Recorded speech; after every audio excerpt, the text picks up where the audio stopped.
Psalm 66, choir director, a song of a song. Shout joyful praises to God, all the earth. Sing about the glory of His name.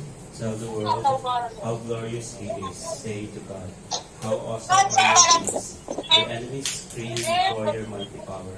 Everything on earth will worship you. They will sing your praises, shouting your name in glorious songs. Amen. Let's sing and praise the Lord and shout to the Lord with all our heart in Jesus' name. Amen. Let's sing every praise.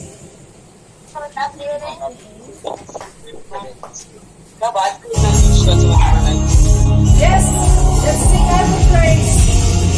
Let's raise our hands and sing to the Lord and shout to the Lord all our praises.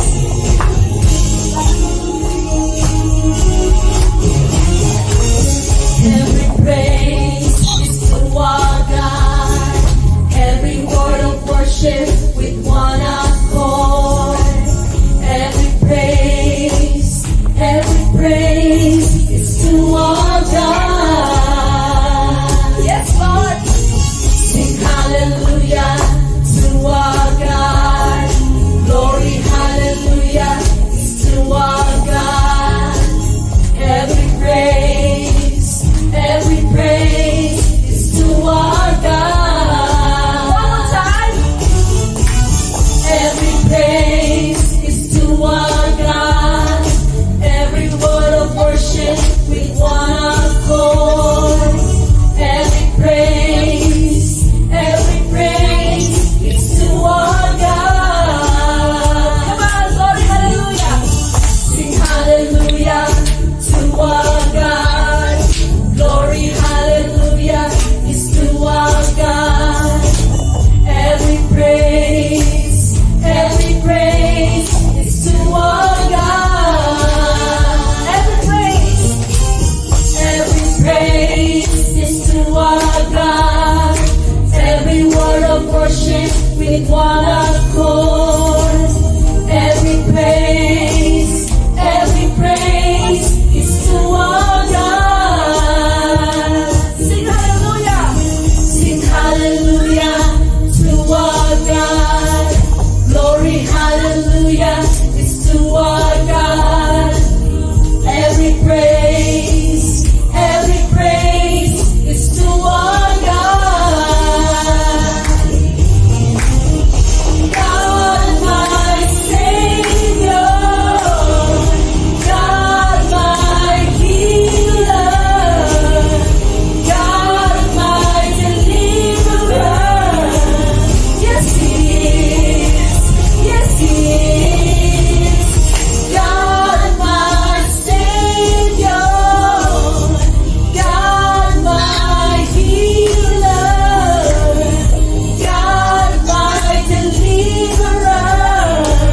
Yes, He is. Yes, Lord. Yes, He is. God, my Savior. God, my healer. God, my deliverer. Yes, He is. Yes, He is. Yes, He is. Yes, He is. Every praise is to our God. Every word of worship with one accord.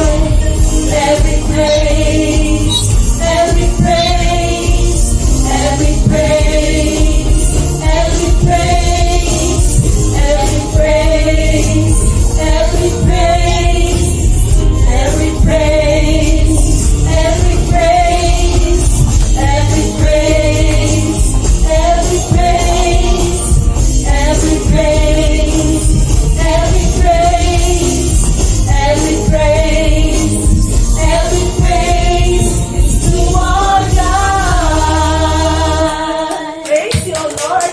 Every praise is to our God. Amen.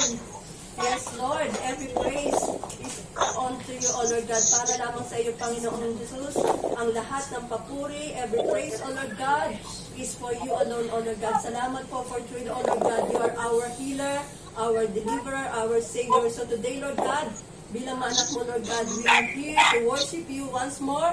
Salamat po sa kalakasan na pinagkaloob mo sa amin. At itong araw na ito, ipahalin namin sa iyo, God. Bilang Panginoon namin, tagapagligtas, Lord. Salamat sa lahat ng kabutihang ginawa mo sa aming buhay. Praise you, Lord. Let's sing awesome in this place.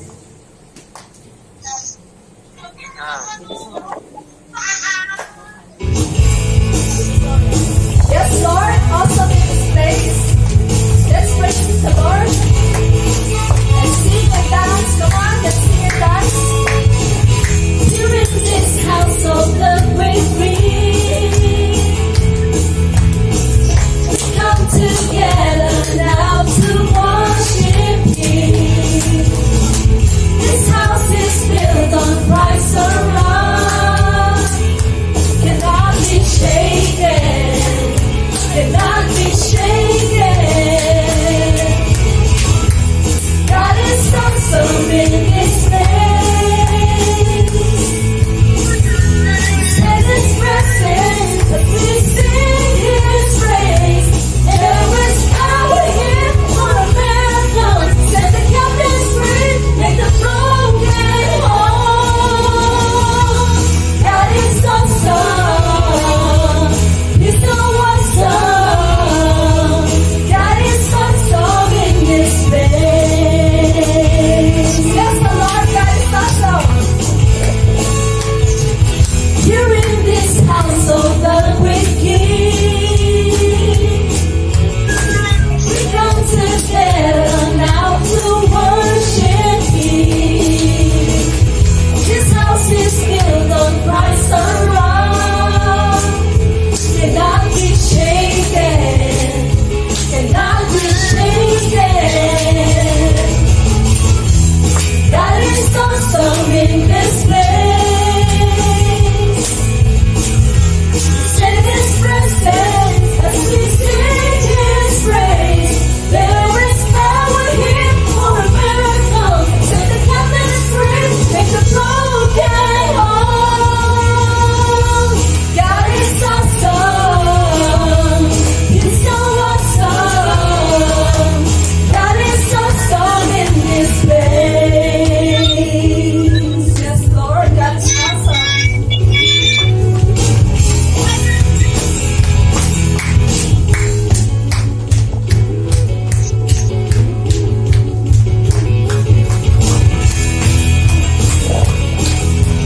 I found where I belong. I'm a living stone.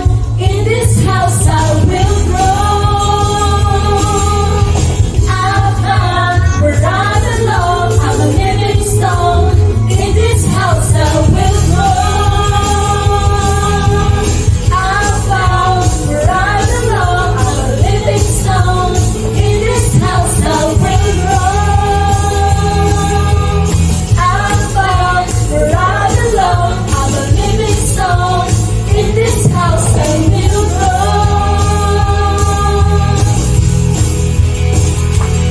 There is power here for a miracle. Set the captives free, let the broken whole. God is awesome. God is awesome. God is awesome. He's so awesome. God is awesome. He's so awesome. God is awesome in His place. Praise you, Lord God is awesome in this place. Praise you, Lord. Amen. Let's sing to the Lord, Hosanna.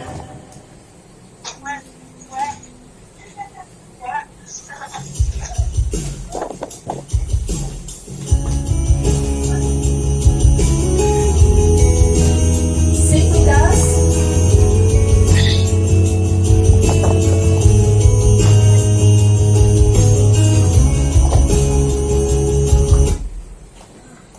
Let's sing.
selfless faith, selfless faith. I see a deep revival.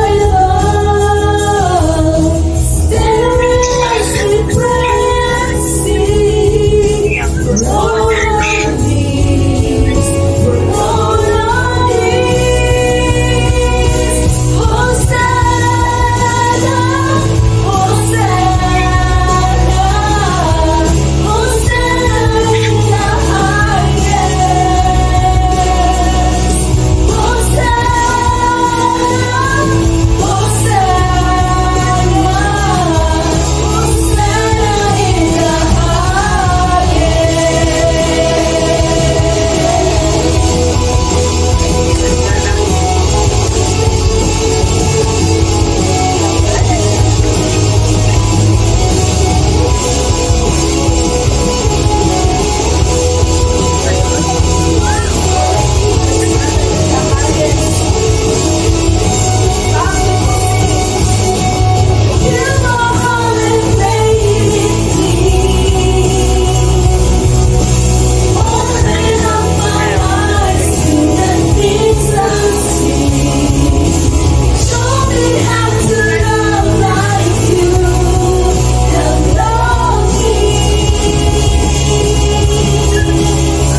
In 3 John chapter 1, verse 2 to 4. The message, first, be prosperous in the Spirit. Let's all read together. First, 3 John 3, 1, verse 2 and 4. Beloved, I pray that you may prosper in all things and be in health, just as your soul prospers. For I rejoice greatly when brethren came and testified of the truth that is in you, just as you walk in the truth. I have no greater joy than to hear that my children walk in truth. Let's pray. Father God, pinapuri ka namin, Panginoon. Sinasamba po namin yung pangalan at tinataas ka namin. Kayo lamang po ang nais namin makilala sa lugar na ito. Holy Spirit, take over this place, take over the hearts and the life ng bawat isa. Talay po namin na humingi ka man ng karunungan, pangunawa po na nanggagaling sa iyo. Dahil apart from you, Panginoon, hindi po namin kayang unawain ang mayong salita. Kaya't imulat mo kami. Salamat po for the spiritual truth and the revelation that you will bring to us, Lord, na magbibigay ng patuloy na pananampalataya at patuloy na kalakasan sa aming mga buhay. Salamat po, Holy Spirit, itago mo rin ako sa presensya mo so that ang iyong mga salita, Panginoon Jesus, at ang iyong pangalan lamang, Panginoon Kristo, ang makita at marinig sa oras na ito. Purihin ka ngayon at magpakailanman, O Lord. In the mighty name of Jesus Christ of Nazareth we pray. Amen. Amen. Praise the Lord. Pwede na tayong umupo po. Amen. So, the message is entitled, First Be Prosperous prosperous in the Spirit. Yes, Sarabay. So ano ba sinasabi ng Panginoon sa atin dito? First, be prosperous. So tayo po bilang mga hinirang ng Diyos at tinalaga ng Panginoon sa kanyang kaharian, the Bible says, tayo lahat ay hinirang. Napakalaking pagpapala po na tayo ay mga hinirang ng Diyos, pinili ng Diyos, bago palikhain ang sanlibutan, the Bible says tayo ay pinili at hinirang ng Diyos. So yung pagkahirang at pagkapili ng Diyos sa atin ay sobra-sobrang biyaya at pagpapala ang tinanggap natin. Yung ating prosperity ay hindi lang po spiritually, at ito nga yung panalangin ni Apostle John, nung sinulat na itong 3 John, sabi niya, I pray that you may prosper in all things. Sabi niya, dalangin ko na kayo ay managana sa lahat ng bagay at magkaroon kayo ng health, magkaroon kayo ng kalusugan, just as your soul prosper. Katulad ng inyong soul na prosperous. So, paano ba tayo? Ano ba ang, what is the Bible telling us? So, kung tayo daw ay prosperous yung ating soul, tayo daw ay kasama na. The whole package will be given to us na tayo daw lahat ay mapupuno talaga ng pagpapala na galing sa Diyos. And the Bible says, kung tayo daw ay lumalakad sa totohanan, I have no greater joy than to hear that my children walk in the truth. So, ibig sabihin, kung tayo daw po ay mananatili sa katotohanan, sa salita ng Diyos, Jesus Christ who is the truth, ito magsisimula ay yung prosperity sa ating spirit. But first, bago natin makamtan ang lahat ng pagpapala na itinalaga ng Panginoon sa atin, the Bible says, ang gusto ng Panginoon sa atin, first, we must be prosperous in the Spirit. Amen. Yung espiritu natin, ang unang-unang dapat na mag-prosper sa atin. So, paano ba tayo magiging prosperous in the Spirit? God is Spirit, hindi natin nakikita ang Diyos. But, the Bible says, we must be prosperous in the Spirit, just as your soul prosper. So, ibig sabihin, our soul, ang ating katawan is nililikha, the ating katawan is composed of body, soul, and spirit. So, yung spirit natin, at yung soul natin, at yung katawan. Ibig sabihin, yung katawan natin ay binalutan. Sa loob nito, meron tayong soul at meron tayong spirit. At yung spirit na yun, sinasabi ni Lord, we must be prosperous first in the spirit, so that yung soul natin, ano yung soul? Yung ating mind, yung ating emotion, yung ating pagpapasya, yung ating will, ay mag-prosper din. Kasabay noon, pag ang soul natin ay nag-prosper, yung ating katawan din will prosper. So first, the spirit must be prosperous. Amen. So paano ba tayo mag-prosper in the spirit? There was a story in the Bible. Meron pong istorya sa Bible na Jesus told us a parable that is written in Luke 15. It is about the parable of the prodigal son. And Jesus was telling His disciples, sabi niya, meron daw isang lalaki, this is the story of the prodigal son, para maunawa natin na tayong lahat, kailangan yung spirit natin first must come back to the Father God so that our spirit will prosper. Kailangan tayo magbalik muna sa Diyos Ama para makamta natin yung prosperity ng ating spirit. So, here, Jesus told us about the parable in Luke 15 about the prodigal son. And Jesus said, there was a man na merong 2 anak. At ito nga daw kung anak na lalaki, yung bunso, sinabihan niya ang kanyang father, Father, ibigay mo na sa akin ang parte ng aking ari-arian. Ibigay mo na sa akin yung aking mana. Sabi ng bunsong anak sa kanyang tatay. And so, what does the father do? Ito nga po, pagkatapos na hiningi ng bunsong anak ang kanyang ari-arian, ang kanyang mana, yung tatay nila ay hinati ang ari-arian.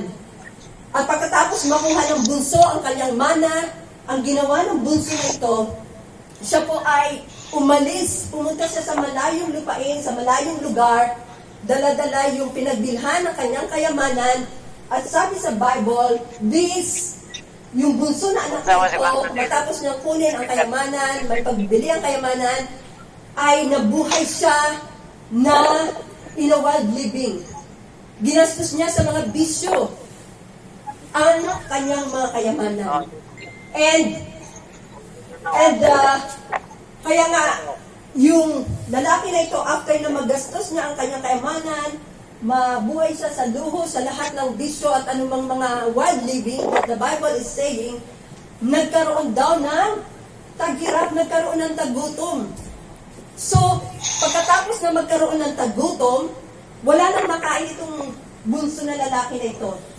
Siya ay apektado ng famine, at dahil na apektado ng famine, wala siyang makain, wala siyang trabaho, at ang ginawa niya ay namasukan siya sa isang babuyan. At dahil wala na siyang makain, halos yung pagkain na pinapakain sa mga baboy ay halos kainin niya na rin. And so, nung napag-isip-isip niya ang nangyari sa kanya na siya ay naghirap, then he come back to his senses at sinabi niya, babalik ako sa aking ama. So naisip niya ang kanyang ama at nais niyang bumalik sa kanyang ama. Kaya itong bunso na anak na ito is parang katulad din natin, para maging prosperous ang ating spirit, sabi doon, our spirit must come back first to the Father. Unless we must come back to the Father, yung spirit natin will not be prosperous. Katulad ng bunso na lalaki na ito, maaring tayo, nung wala pa tayo sa Panginoon at even nung tayo ay namuhay na malayo sa Diyos, ganun din ang makalagayan natin before, nung hindi pa tayo nakakilala sa Panginoong Jesus. And yung ating spirit ay patay dahil nga tayo nabuhay sa kasalanan. But God, hinabol tayo ng pag-ibig ng Diyos. Ganon kalaki ang pag-ibig ng Diyos sa atin.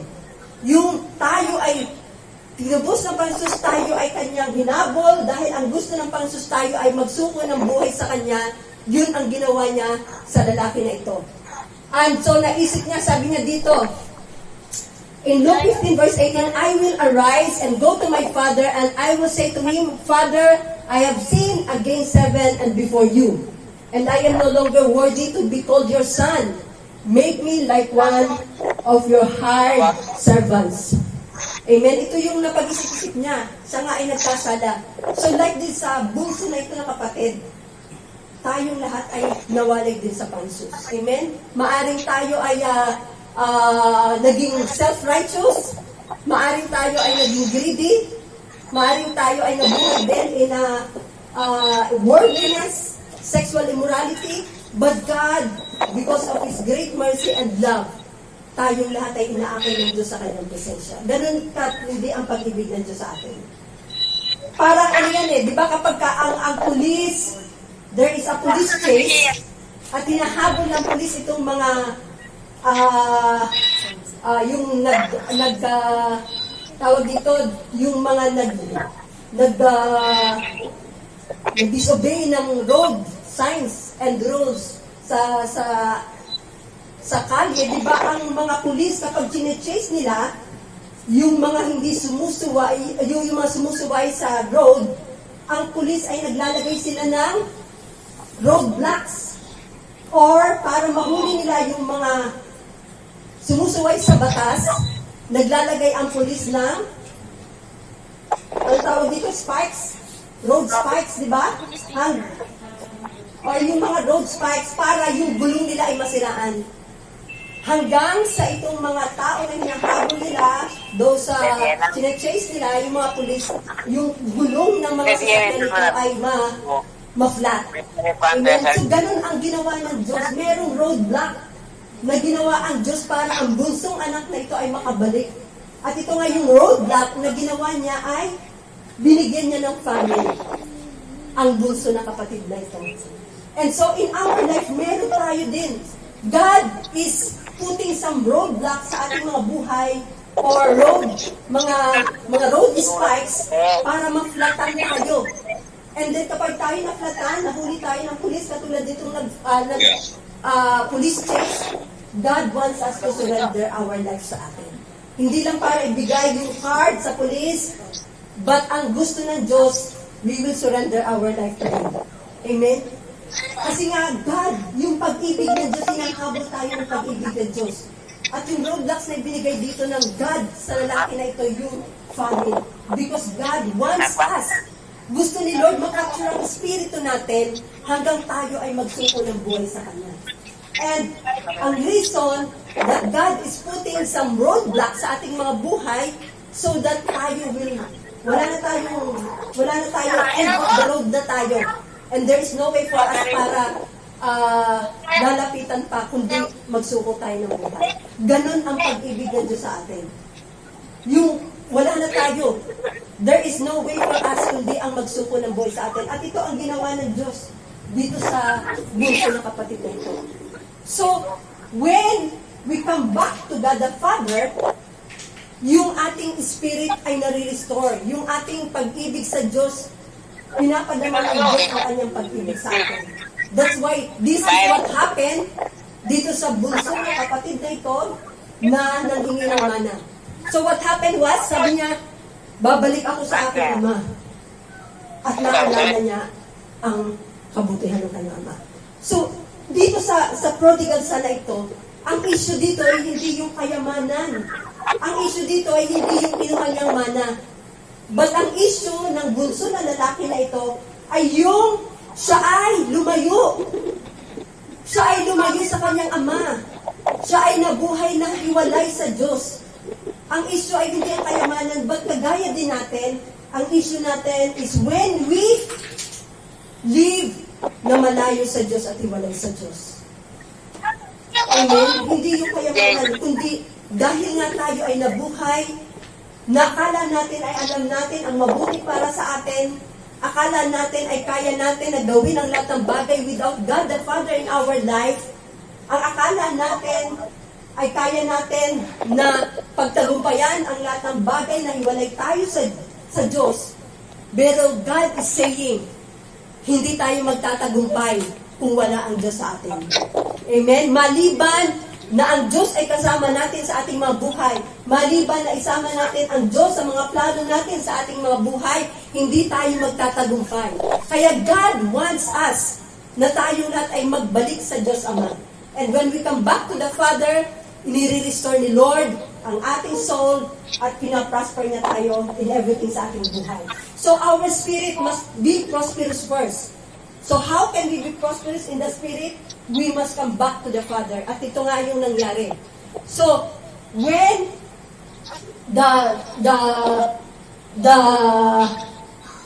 this bunso na humingi ng yaman, naisip niya kanyang ama, he come back to the Father. At ito ang maganda sa bunso. Saka sa bunso na ito, sabi niya, Father, I have sinned against you. Yung in-acknowledge niya ang kasalanan, yun ang pinaka maganda sa harapan ng Diyos. That you humble before the God and say, Father, I have sinned before you. Yun ang hinihintay ng Diyos sa atin. Ama, patawarin mo kung nagkasalas ako sa iyo. And so, tingnan natin ang story. When he come back to the Father, sabi niya, he arose and came to his father. But when he was still a great way off, nung ito'y papalating pa lamang ang bunso, siya ay papalating pa lamang sa tahanan ng kanyang tatay, what did the Bible says? His father saw him, nakita siya ng kanyang ama, and he had compassion, mayroong compassion ang God the Father, and ran and fell on his neck and kissed him. So sino ang tumakbo? Ang tumakbo when God the Father saw His Son that is coming back to Him. Hindi ang anak ang tumakbo, but God the Father, He ran to His Son and He embraced Him and He kissed Him. Amen? Kaya, ang pag-ibig ng Diyos, ganun ang katindi sa atin. Kapag tayo ay nagbalik sa Diyos, sa kabila na tayo ay nawalay sa Diyos, at inuman natin ang ating Ama, na akala natin yun ang tama sa atin, but when God saw us, when God saw His Son coming back to Him, He is full of compassion and He embraced Him. Amen? Hindi na tinignan ng Diyos Ama dito ang kasalanan ng anak. Pero ang tinignan ng Diyos Ama dito ay yung pagbabalik ng kanyang anak sa Kanya. Because great, gusto ng Panginoon na ipadama niya ang pag-ibig niya sa atin. He wanted always to show His compassion and grace sa atin. Hindi niya tinitignan kung gaano kalaki ang naging kasalanan natin. Hindi niya tinitignan kung gaano kamalian natin. Hindi niya tinitingnan kung gaano ka-escandalous ang mga pinagdaanan natin, kung gaano tayo naging talamak sa ating mga buhay. But what matters most to us ay yung pagbabalik natin sa Diyos Ama. Amen? So when we come back to God the Father, sabi doon, yung ating spirit that is dry, nire-restore ng Panginoon. First, we must be prosperous in the spirit. So when this young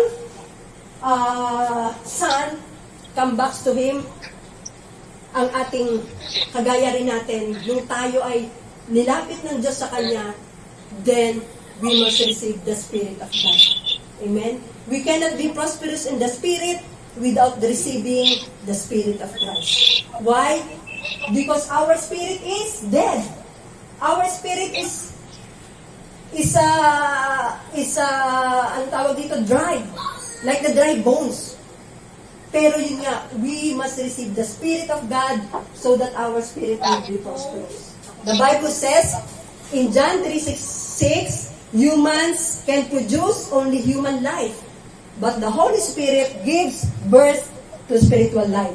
So don't be surprised when I say you must be born again. Ito po yung dahilan na ang Panginoong Hesus, nung tayo inilapit sa Ama, di ba sabi sa Bible, Jesus is the way, the truth, and the life. So when we come back to Jesus, we are coming back to God the Father. The only way that we can come back to God the Father, who is Spirit, is by coming back to God the Son, whom He has sent. So, Jesus Christ, sabi dito, ang human, nagpo-produce ng human birth.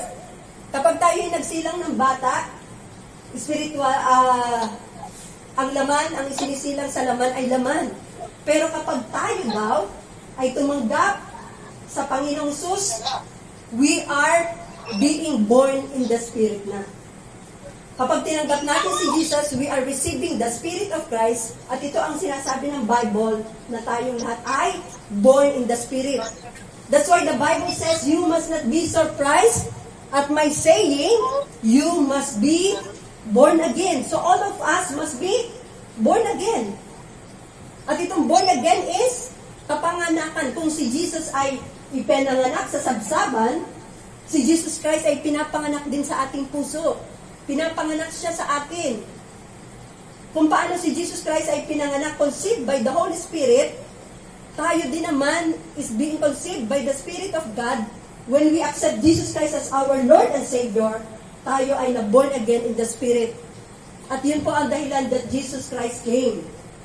So that we must be born again. Amen? Kaya yung sinasabi sa, yan na naman ang mga born agains. People are mocking us sometimes, di ba? Yan na naman ang mga born agains. Yan na naman ang mga hallelujah. Pero hindi nila alam ang mga sinasabi nila. Because nasa Bible, kailangan nating isilang na muli. Born again. At ito yung pagkasilang natin sa Espiritu. When we receive Christ as our Savior, we have been born of God, we have been born of the Spirit, and we have born again. Amen? So to be prosperous in the Spirit, kailangan natin isilang na muli sa Espiritu. Amen? At yun na po, kapag dumating na ang isang bagay na ito sa ating buhay, this is the greatest miracle na pwede nating tanggapin, na ating kailangan tanggapin, ang miracle na tayo isilang na muli. Ito ang pinakamalaking miracle na naganap sa ating buhay nung tinanggap natin ang Espiritu ng Panginoong Sus at tayong lahat ay na-born again. Amen? So, what happened? Balikan natin yung story of the prodigal son. The son, yung bunsong kapatid, yung bunsong anak, nagbalik na sa kanyang ama. And so he returned to his father. And in Luke 15 verse 20, sabi dito, when the son come back to the father, so he returned home to his father, and while he was still long way off, his father saw him. Ito na ngayon, the father was filled of compassion, with love and compassion. He ran to his son, embraced him, and he said to his father, Father, I have sinned against both heaven. I'm no longer called to be your son. Amen? So, ang Espiritu ng Diyos kailangan tanggapin natin so that our spirit must be prosperous. Yun nga yung pagtanggap natin sa Espiritu Santo. At ito ang reason, nung si Jesus Christ, nung siya ay kasama niya ang mga disciple, at siya ay muling nabuhay. Itong mga disciple na ito was with Jesus for how many years? 3.5 years. Pero pagkatapos noon na siya ay muling nabuhay si Jesus Christ, ano ang ibinigay ni Jesus Christ sa kanila? Si Jesus Christ, binigyan sila ng Holy Spirit. The Bible says, hiningihan ni Jesus ang mga disipulo niya ng Holy Spirit. Kasi alam ni Jesus Christ na tayong lahat, do tayo nananalig sa Panginoong Jesus, we cannot continue. Hindi tayo makakapagpatuloy sa ating buhay bilang mga Kristiyano kung wala ang banal na Espiritu. And so Jesus Christ, sabi niya dito in John 20 verse 20, as He spoke, sabi niya dito, ito nga yung nagkakatiko ng kanyang mga alagad. At dahil nga takot sila na makita sila ng mga Hudyo, dahil nga sila ay sumasampalataya kay Jesus, yung pintuan ay nakasara, and then Jesus appeared to them after He was resurrected. And then anong ginawa niya? He showed up His hands. Pinakita niya yung kanyang kamay with mark ng pagkapako. At pagkatapos noon, pinakita niya ang kanyang kamay, and sabi niya, they were all filled with joy. Nakita natin, in the presence of God, there is joy. Kaya nung dumating ang Panginoong Jesus, ano ang sabi sa kanila? Then the Lord breathed unto them and said, receive the Holy Spirit. Amen? So, hiningahan sila. He breathed on them. Sabi niya, ibig sabihin, ipinagkaloob sa kanila ni Jesus ang banal na Espiritu. So nakita natin, though si Jesus Christ ay namatay para sa atin, siya ay nagtagumpay na sa krus at inaalay niya ang kanyang buhay para sa atin. Ang sabi ng Panginoon, hindi ko kayo naiiwang mag-isa. At ang Espiritu Santo ay pinagkaloob ni Jesus sa kanyang mga alagad. So katulad din natin, ang Holy Spirit is our advisor, ang ating advocate, ang ating guide, ang ating comforter, ang ating helper. At siya'y pinagkaloob ng Diyos Ama sa atin. Amen?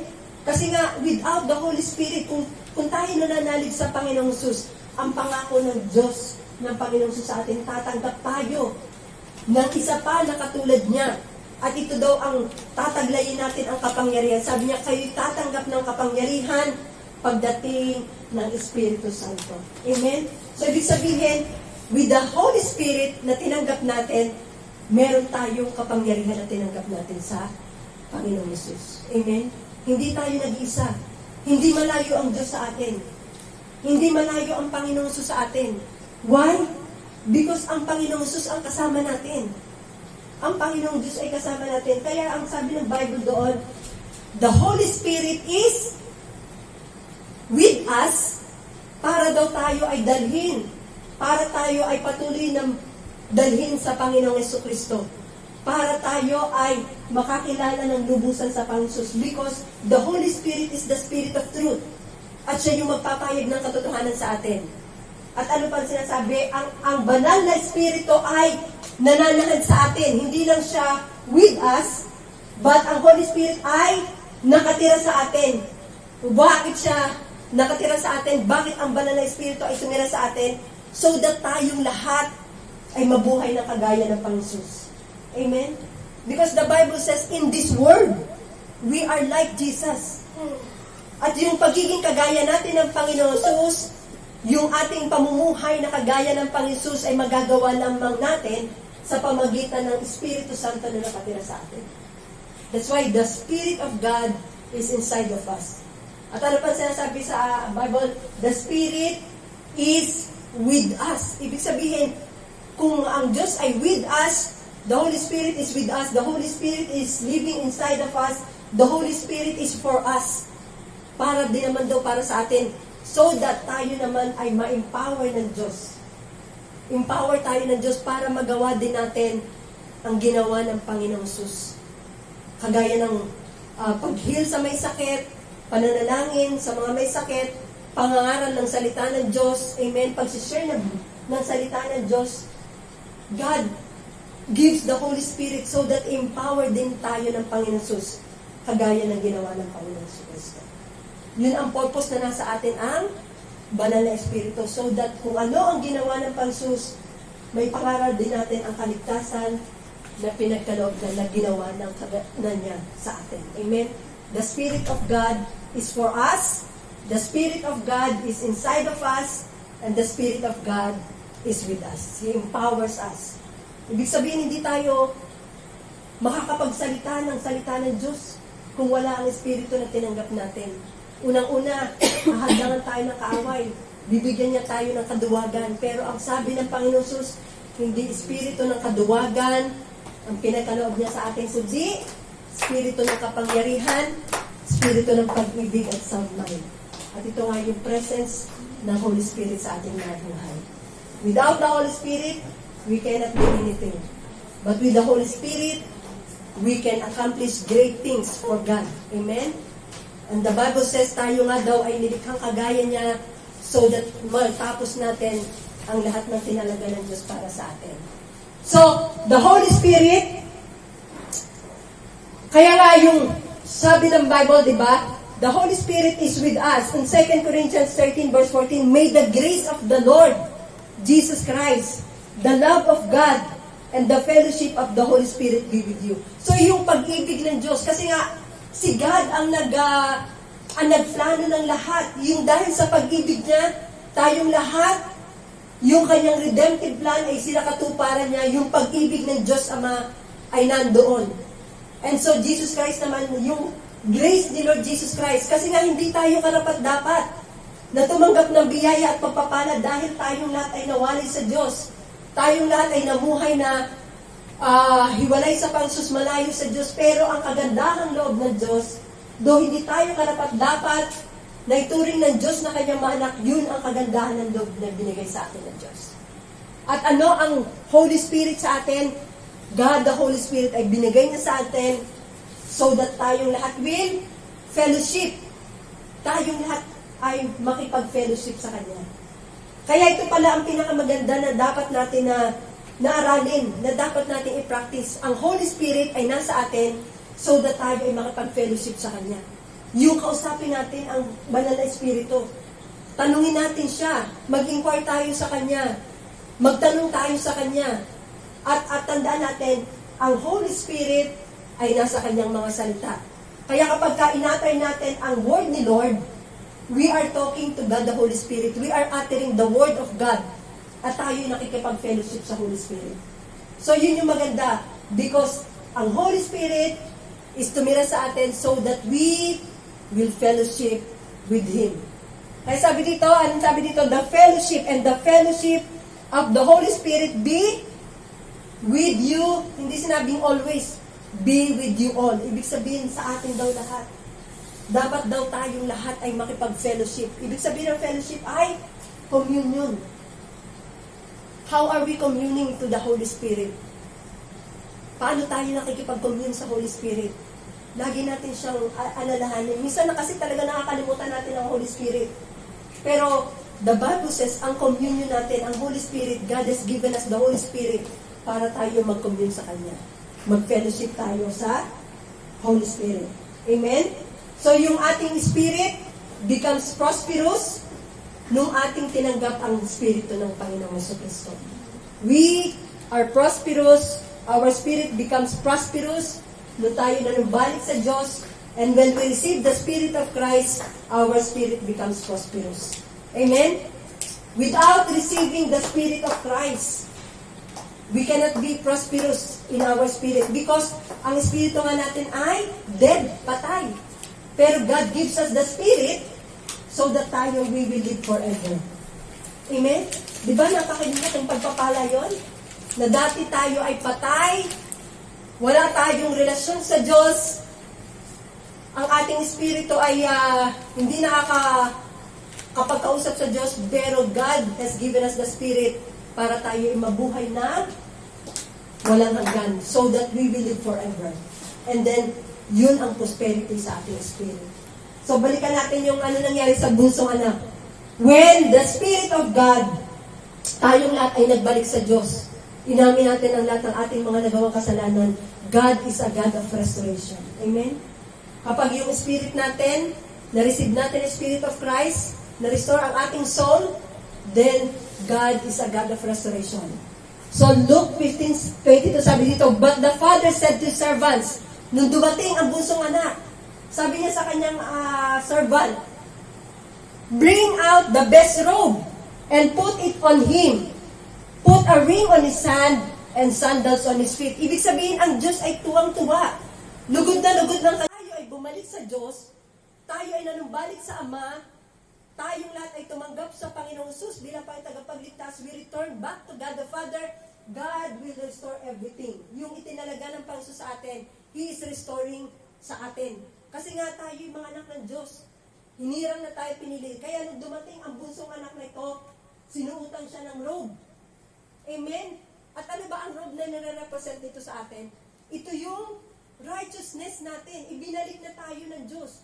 Kung dati tayo ay living in a wicked, yung ating spirit ay, we're living na tayo nga ay unrighteous before God, binalutan niya na tayo ng damit ng katuwiran.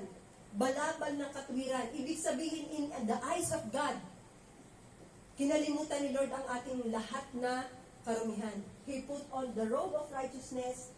Sa paningin ng Diyos tayo ay matuwid na. At ito ang robe of righteousness, after na matanggap natin ang Spirit ni Lord sa atin, then we are doing yung righteous things sa paningin ng Diyos.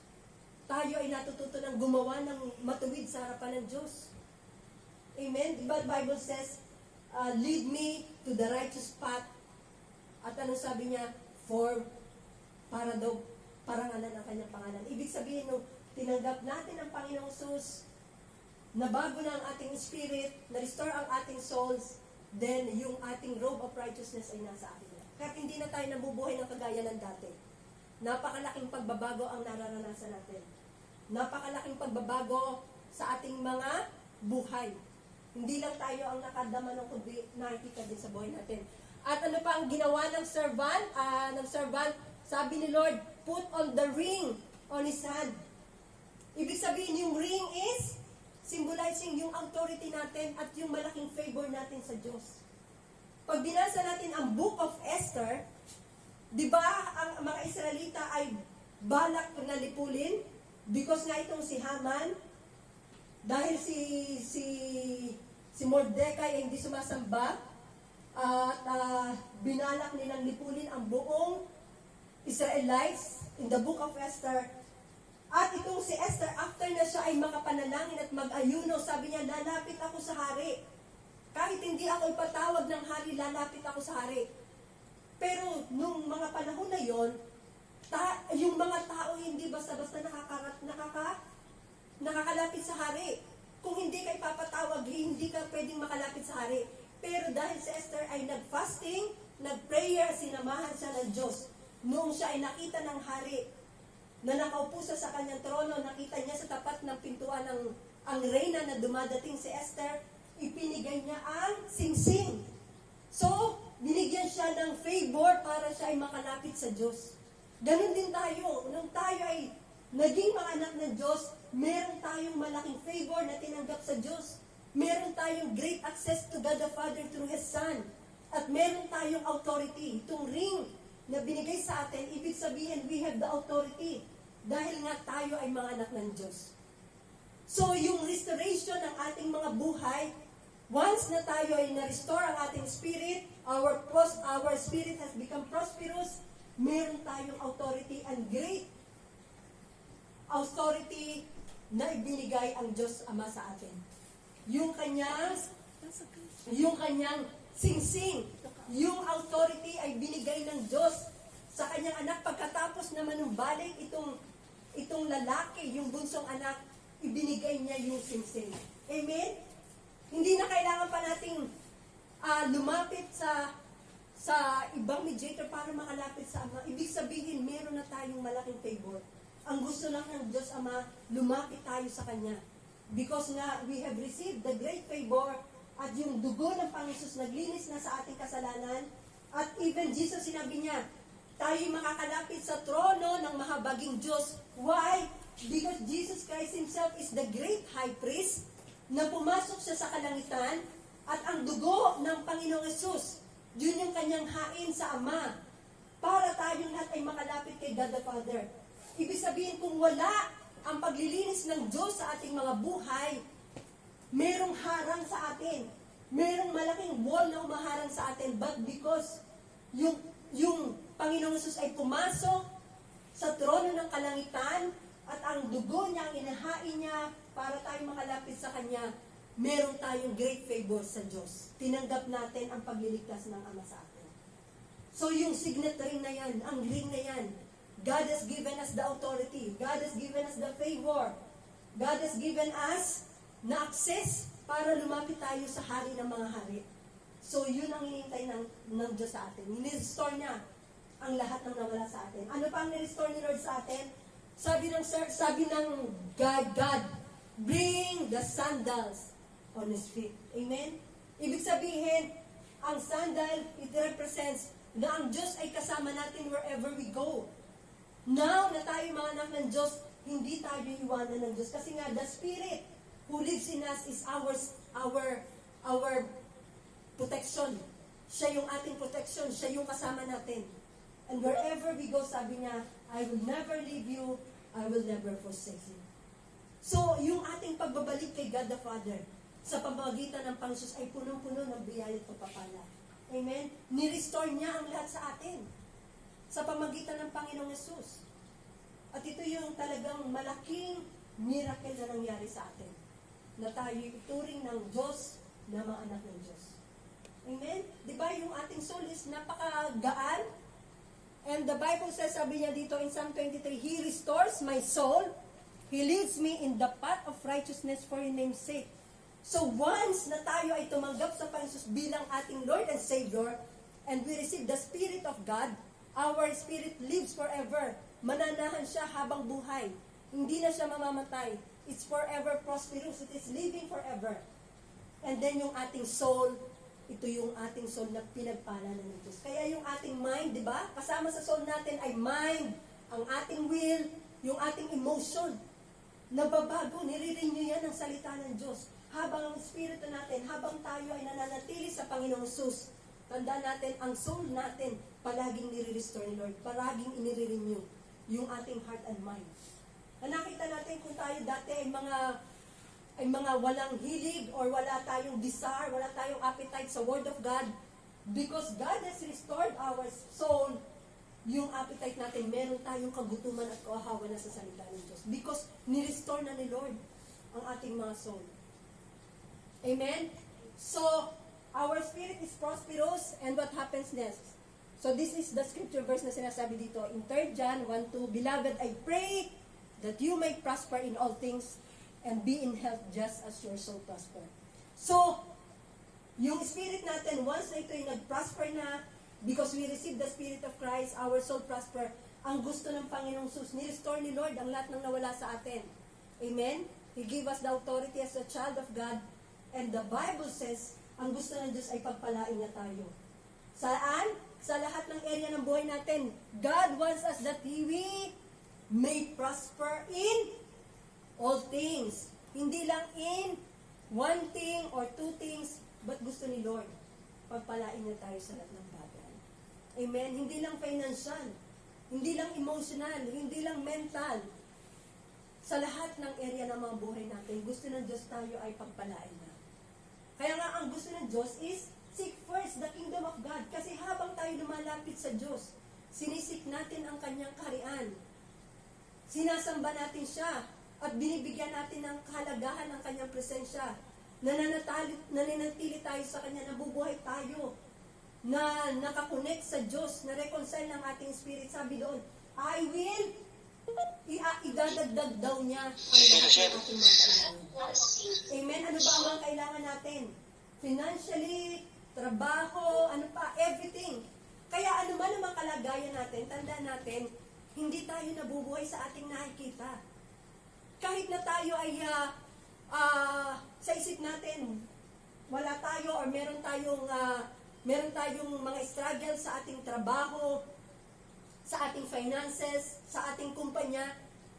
Sabi ni Lord, we must seek first His kingdom. At anong pangako niya? Idadagdag ni Lord ang ating kailangan. Ang secret is we must always come to God. Because alam ni Lord, ang ating pangailangan, bago pa tayo humingi ng ating kailangan, God knows ang kailangan natin. And sabi ni Lord, seek first the kingdom of God and I will add on, idadagdag ko na lamang sa inyo ang inyong kailangan. Kahit anuman ang mga pangailangan natin, hindi tayo dapat mabuhay sa ating nakita. We must. Kailangan natin ang panghawakan natin ay ang salita ng Diyos because ang pangako ng Diyos ay totoo, ang pangako ng Diyos ay tinutupad niya, pinufulfill ni Lord ang kanyang mga pangako. Amen? When the Lord says, I will provide, God says He will provide. So, hindi tayo nabubuhay sa ating nakikita. Ang pinanghawakan natin, ang pangako ng Diyos, because nga ang Diyos, kapag nagsalita yan, ginagawa ng Diyos ang kanyang salita. And the Bible says, sabi niya, bata pa ako. Ano sabi niya dito? In Psalm 37 verse 25, I have been young. Dati daw sabi niya, ako ay bata at ngayon ay matanda na. Sabi niya dito, Psalm 37 verse 25, I have been young and now I am old, yet I have not seen the righteous forsaken, nor his descendants begging bread. So si David mismo nagsabi sa niya, ako ay, ang sabi niya dito, ngayon na ako, anong tawag dito? Pagkabata ko at even ngayon na matanda na ako, hindi ko pa nakita na ang anak ng Diyos ay pinabayaan niya. Hindi ko pa nakita na ang Diyos ay nagpabaya sa kanyang mga anak. Hindi ko pa nakita na ang kanyang mga anak ay nagbebeg ng bread. Ibig sabihin, hindi ko pa nakita na ang kanyang mga anak ay naging hampas lupa. So kapag tayo ay mga anak ng Diyos, hindi tayo pababayaan ng Diyos. Kasi nga, bakit? Sabi ni Lord, kasi walang karangalan ang Diyos na makita ang mga anak niya na naghihirap. Amen? Amen. Hindi maluluwalhati ang Diyos. Kung tayo mga anak ng Diyos, at tayo ay nagbebeg ng bread, tayo ay naging mga beggar, God is not glorified. Kasi tayo mga hinirang ng Diyos. Kaya ang gusto ng Diyos, pagpalain niya tayo. But the God says, titingnan natin ang kanyang pangako. Ang kanyang salita. Because the promises of God are true. And sabi ni Lord, all the promises of God are yes and amen in Christ Jesus. Amen? Because God wants us to prosper in all things. Financially, mentally. At ano pa ang sabi ng Panginoong Jesus? Eto, God in the presence of our enemies. The Bible says, kasi nga, God wants us na mag-prosper. And so, yung prosperity natin, yung pathway natin to prosperity is yung ating relationship with God. Yung pathway ng prosperity natin is, first and foremost, kailangan yung ating relationship kay Lord ay na-maintain natin. At itong sabi dito, in Psalm 23 verse 5, you prepare a feast for me in the presence of my enemies. You honor me by anointing my head with oil. My cup overflows with blessing. So bago tayo makarating dito, my cup overflows with blessing. Sabi ng Panginoon, I have prepared a feast for you, for us, in the presence of our enemies. Nakikita ng kaaway. Ano ba yung feast na yan? Tayo nga daw ay kailangan tayong umupo in the presence of God, mag-feast tayo sa Kanya. Ano yung feast na ito? Kasi si Lord ay meron siyang promises, meron siyang revelation. Katulad ngayon, meron siyang revelation, meron siyang word na ina-utter. Kapag tayo nag-spend ng time sa Kanyang salita, we sit before God, and we feast. Tayong lahat ay nag-i-enjoy ng feast ng inihanda ng Panginoon na salita niya. At ito daw ay nakikita ng kaaway. So, ibig sabihin, when we take time para tayo ay mag-feast kay Jesus, may inihanda siyang revelation and promises ni Lord. Nakikita ng kaaway. Sabi niya, tayo daw, i-feed natin ang ating soul. I-feed natin ang ating spirit ng mga pagkain na yan, ng revelation na yan. Kapag feed natin ang ating spirit, ang ating soul, mag-o-overflow tayo of blessing. Pag feed natin ang ating isip at salita, ang ating puso, ng mga inihanda ng Panginoon sa feast na yan, with the Word of God, with the promises of God, tayong lahat daw ay mag-overflow in blessing. At ito'y nakikita ng kaaway. So, ibig sabihin, kung meron man tayo, kung tayo man yung mga kaaway na yan, ay maaring ito ay struggle financially, maaring tayo ay merong issue sa marriage, maaring tayo ay may lungkot, may takot, may mga pagdurusa. Yan yung mga kaaway, sinasabi niya, in the presence of my enemy. So kung ano man yung mga maaring lungkot, takot, maaring mga fear of the future, fear of what will happen, maaring tayo may mga worries, sabi niya, in the presence of God, in the presence of the enemy, yung ating tatanggapin na biyaya at pagpapala mula sa kanyang salita. Ang kaaway daw, sabi niya yan, ang kaaway, hindi natin siya dapat i-feed. Hindi natin i-feed dapat yung spirit natin ng takot. Kasi ang takot ay galing sa kaaway. Ang worry ay galing sa kaaway. Ang mga lungkot galing sa kaaway. May struggle natin about sa ating mga kumpanya, kaaway yan. Pero kapag tayo umupo sa Diyos at nag-feast tayo, at ang binulay-bulay natin ang kanyang salita, tinanggap natin ito. Sabi niya, our cup will overflow in blessing. Amen? Di ba sobrang blessing? Kapag binulay-bulay natin ang kanyang salita, in spite na mayroong ginagawa ang kaaway sa ating mga buhay, hindi tayo napapagtagumpayan ng kaaway. Why? Because ang salita ng Diyos ay higit pa sa pagkain na hinahain ng kaaway. Amen?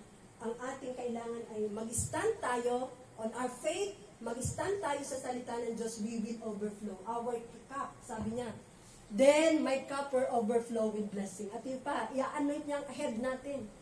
I-anoint niya tayo, ang ating head, di ba? Tayo daw ay pinagpala niya, may anointing tayo from God heaven. At yung anointing na yun is flowing from us, from head to toe. Para daw yan na anointing oil na dumadaloy sa atin from head to toe. Ibig sabihin nila, langisan tayo. Yung presence ni Lord. Pag sinabi nating anointing oil, ito ay emblem that represents the Holy Spirit. So kapag tayo ay nag-feast kay Lord, kasi si Lord, feasting nga ang gusto ni Lord eh. Mag-feast tayo sa kanyang salita, sa promises ni Lord every day.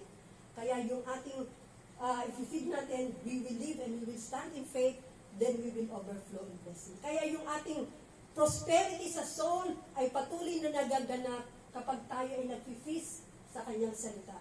Kasi every day God has prepared a feast for us. Kailangan lang tayong lumapit kay God and renew our soul and our spirit. So kung tayo, we have restored yung ating prosperity in the spirit comes when we receive Jesus Christ as our Lord and Savior, then our soul is restored. At hindi lang yan, everything in us nire-restore niya. Seek first the kingdom of God and all these things will be added unto him. At ito pa ang malaking pagpapala, the peace, perfect peace. Amen? Walang pwedeng makapagbigay sa atin ng peace. Walang pinakamayaman tao, pinakamagaling na tao na pwedeng magbigay ng peace sa atin. The only peace ay matatagpuan lang natin sa Panginoon. Kaya ito ang prosperity na nais ng Diyos na maranasan natin. Sabi dito na Isaiah 26:3, you will keep in perfect peace. Amen? All who trust in you, all whose thoughts are fixed on you. Mararanasan daw natin ang perpektong kapayapaan ng Diyos. Lahat ng nananatili sa Kanya, lahat ng nagtitiwala sa Kanya, lahat ng ang mata ay nakafocus sa Kanya, yung perfect peace ay mararanasan natin. In spite ng mga surroundings natin, magugulo, kapag tayo nasa presensya ng Diyos, sigurado ang kapayapaan natin. Amen? Hindi natin matatagpuan ang kapayapaan, hindi natin mabibili ito. Kaya nga sabi ni Lord na yung peace kaya sinasabi ni Lord, siya is the Prince of Peace. Without Jesus Christ in our heart, magulo ang lahat sa ating mga buhay. Pero praise God, God has given us the peace at ang gusto ng Panginoon tayong lahat ay we continue to have this perfect peace sa pamagitan ng ating relation sa Kanya. And then, ano pa? Diba sabi sa I pray that you will prosper in all things, kasama ng perfect peace, financially, emotionally, mentally, we feast on the Word of God, we overflow in blessing, And sabi niya, that you will have health as your soul prospers. So ito, ang isang prosperous soul, ang prosperous spirit, ay magkakamit ng health. Amen? Pangako ni Lord. Health. At ito nga ay isa rin napakalaking kayamanan na tataglayin natin kapag tayo will remain kay God. Sabi nito, Proverbs 3 verse 8, then you will have healing for your body. Healing for your body and strength for your bones. Ibig sabihin, when the Spirit of God lives in us, patuloy tayo nagko-commune sa Kanya in the Spirit, tuloy tayo nag-feast sa Kanyang mga salita, sa Kanyang mga promises, the healing ay patuloy nating mararanasan. Ano man ang mga sakit na yan, the Bible says, by His wounds I am healed, at yun nga yung benefits na ginawa ng Jesus sa krus, ang ating mga sakit ay pinagaling ni Jesus, at yung Kanyang salita will give strength to our bones. Amen. Kaya sabi ni Lord, do not worry about tomorrow. Kasi most of the time, ang pinag-worry natin ay yung darating pang, ang pinag-worry natin ay yung things sa hinaharap na wala tayong control sa mga bagay na yan. Pero sinabi ni Lord, sino makakapagpahaba ng buhay kahit isang oras man lamang sa kanyang pag-aalala? Ibig sabihin, God wants us na magtiwala sa Kanya. Hindi natin mapapahaba ang ating buhay kung tayo daw mag-aalala. Sa katotohanan, kapag tayo nag-alala at tayo nag-worry, ito pa ang nagtitrigger sa atin na magbigay ng sakit. Amen? Magdala ng anumang depression, anxiety. Pero praise God, because the Spirit of God lives in us. God wants us na hindi tayo mag-worry. Gusto ng Diyos manatili tayo sa Kanya. And then maranasan natin ang prosperity of our soul, that we will prosper in all things, kasama na ang health, healing, kasama ang peace, at yung renewal ng ating heart and mind. Amen? So, napakabuti ng ating Diyos. God has given us Jesus Christ, kaya sa pamagitan ng Pangsus, yung ating spirit is prosperous. Our spirit is prosperous, and we will live forever. We will live for Christ, and until Jesus Christ came, ang ating soul, hayaan nating mag-nourish sa pamagitan ng Kanyang salita. Amen. And Let's sing to the Lord. Our response song is Come Holy Spirit, to give us power and to prosper our spirit.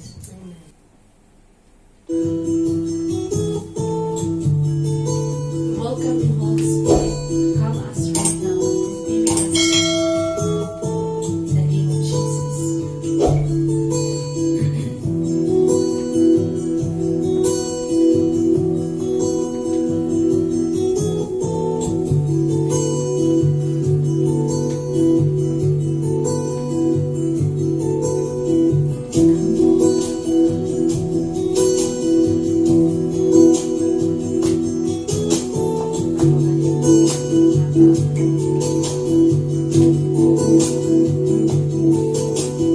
Come, Holy Spirit, follow me now.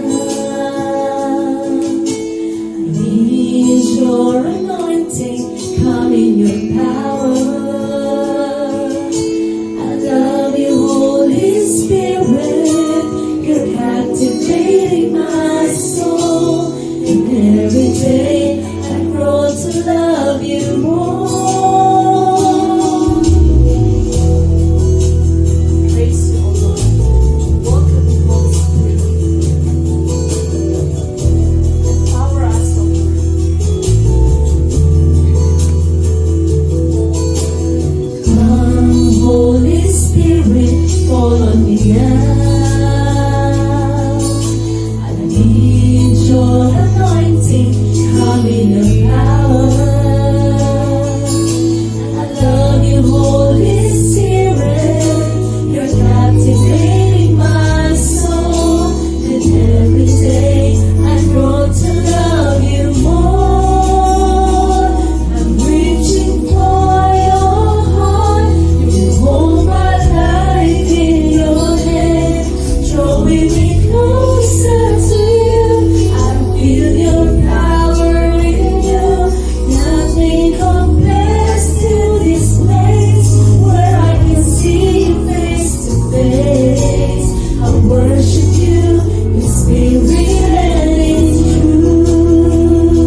aking tahanan. Subukin ninyo ako sa bagay na ito kung hindi ko buksan ang bintana ng langit at ibuhos sa inyo ang masaganang pagpapala. Hindi ko rin hahayaang salantain ng mga balang ang inyong mga pananim at mamumunga na ng sagana ang inyong mga busan. Dahil dito'y sasabihin ng lahat ng bansa na kayo'y mapalad sapagkat napakainam manirahan sa inyong gawain. Sabi ni Yahweh na makapangyarihan sa lahat. Amen? So yung ating pagbibigay, tandaan natin, the great promises of Lord ay nasa ating pagbibigay. Kaya when we give to the Lord, ang ating giving is our blessing. Because nga, when we give to the Lord, may pangako siya na blessing sa atin. So when we give to the Lord, it's the time of blessing.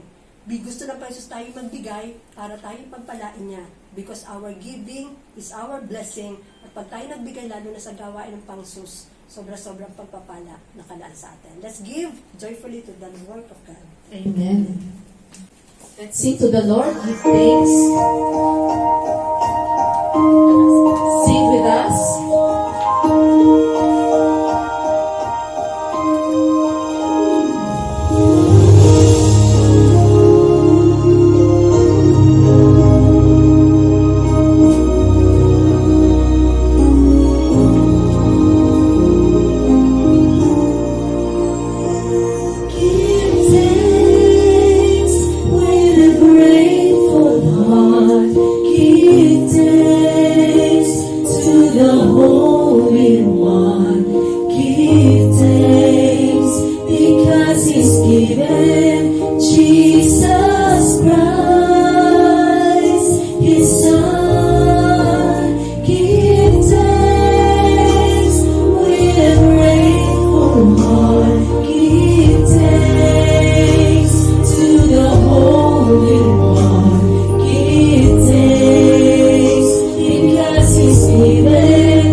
the